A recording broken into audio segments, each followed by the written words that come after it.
মই মদ এৰি দিম বুলি ভাবিছো। কি কথা কোৱা? তুমি মদ এৰিবা? নাই মদ তুমি কেতিয়াও নেৰিবা। কেলে বা? কাৰণ বহুত আছে। চোৱা, প্ৰথম কথা, যেতিয়া তুমি অকলশৰীয়া অনুভৱ কৰিছিলা, যেতিয়া তোমাক লগৰবোৰে অকলশৰীয়া কৰি দিছিল, সেইটো সময়ত তোমাৰ লগত কোন আছিলে? একমাত্ৰ সংগী হিচাপে মদেই তোমাৰ লগত আছিলে।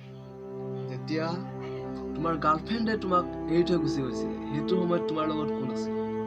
মনত পেলোৱা, সেইটো সময়ত কেৱল মাত্ৰ মদেই তোমাৰ লগত আছিলে। যেতিয়া তোমাৰ টোপনি নাহিছিলে ৰাতি সেইটো সময়ত তোমাৰ লগত কোন আছিলে? একমাত্ৰ মদেই তোমাৰ নিচুকনি হিচাপে হৈ আছিলে। যেতিয়া তোমাৰ পৰীক্ষাৰ ৰিজাল্টবিলাক বেয়া হৈছিলে, ঘৰৰ মানুহবোৰ তোমাৰ পৰা আঁতৰি আছিলে, কিন্তু মদে তোমাৰ পৰা কিন্তু আঁতৰা নাই। একমাত্ৰ সংগী হিচাপে মদেই তোমাৰ লগত আছে। গতিকে মদ নেৰিবা কেতিয়াও। বুজিছা নহয়? মদ কেতিয়াও নেৰিবা। বলক তেনে পেক এটা মাৰি দিওঁ। নাই মই নাখাওঁ। লিভাৰ কিডনী ডেমেজ হ'ব পাৰে তো, ভয় মই নাখাওঁ। কিন্তু তুমি নেৰিবা, গম পাইছা? তুমি নেৰিবা। अमर में कला